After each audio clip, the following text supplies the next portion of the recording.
Hello everybody. तो आज हम class 10th civics political science का चैप्टर 2 फेडरलिज्म ये पढ़ने वाले हैं। तो चलिए शुरू करें।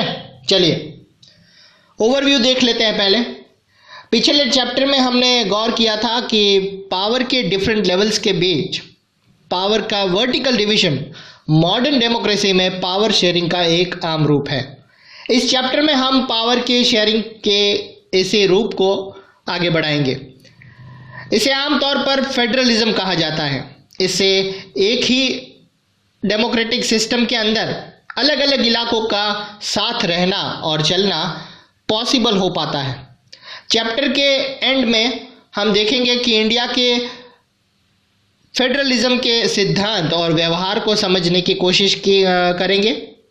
फेडरलिज्म और फेडरल जो एक ढांचा है उससे रिलेटेड कॉन्स्टिट्यूशनल पर विचार करेंगे। चैप्टर में फेडरलिज्म को मजबूत करने वाली पॉलिसीज और पॉलिटिक्स का एनालिसिस किया जाएगा। चैप्टर के आखिर में हम इंडियन फेडरलिज्म के नए और तीसरे लेवल यानी कि लोकल गवर्नमेंट की भी चर्चा करेंगे। ठीक है, तो चलिए शुरू करते हैं। तो सबसे पहला जो सवाल है वो ये है कि व्हाट इज फेडरलिज्म, है ना। फेडरलिज्म क्या है पहले तो ये समझना पड़ेगा।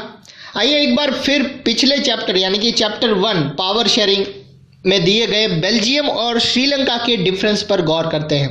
आपको याद होगा कि बेल्जियम के कॉन्स्टिट्यूशन में जो मेन चेंजेस किए गए उनमें सेंट्रल गवर्नमेंट की पावर में कमी करना भी एक था और पावर रीजनल गवर्नमेंट्स को सारे के सारे दे दिए गए।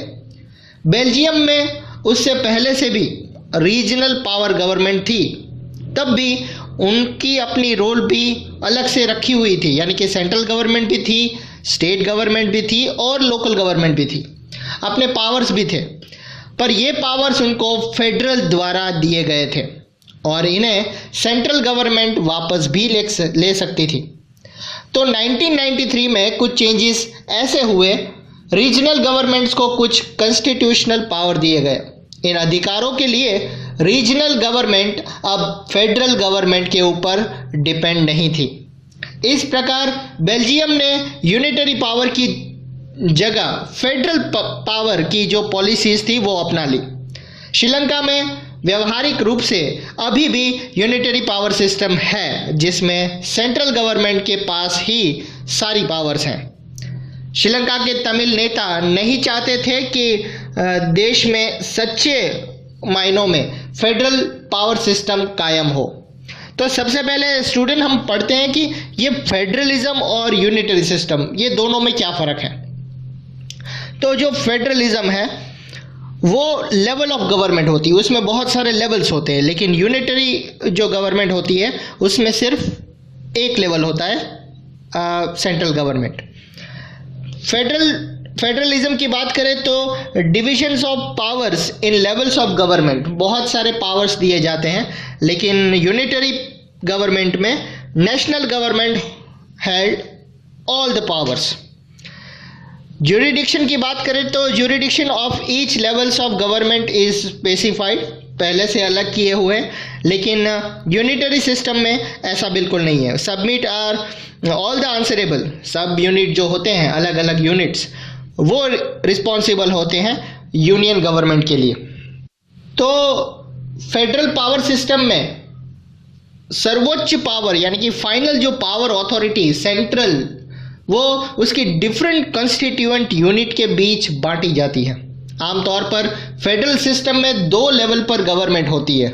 इसमें एक गवर्नमेंट पूरे देश के लिए होती है जिसके जिम्मे नेशनल इंटरेस्ट के विषय होते हैं, और फिर स्टेट या प्रोविंस गवर्नमेंट होती है जो प्रोविंस के लेवल की गवर्नमेंट होती है और पावर के डे बाय डे कामकाज को देखती है।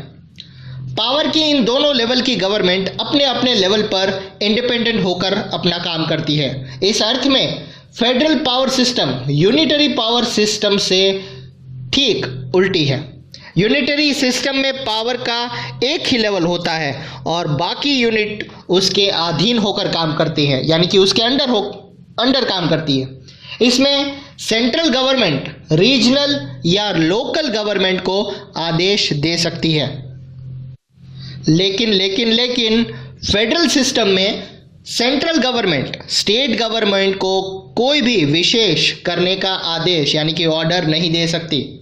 स्टेट गवर्नमेंट्स के पास अपनी पावर्स होती है और इसके लिए वो सेंट्रल गवर्नमेंट को रिस्पॉन्सिबल नहीं होती। ये दोनों ही गवर्नमेंट अपने अपने लेवल पर लोगों के लिए रिस्पॉन्सिबल होती है। आइए फेडरल सिस्टम की कुछ इम्पॉर्टेंट यानी कि स्पेशलिटीज़ हैं उस पर बात करते हैं।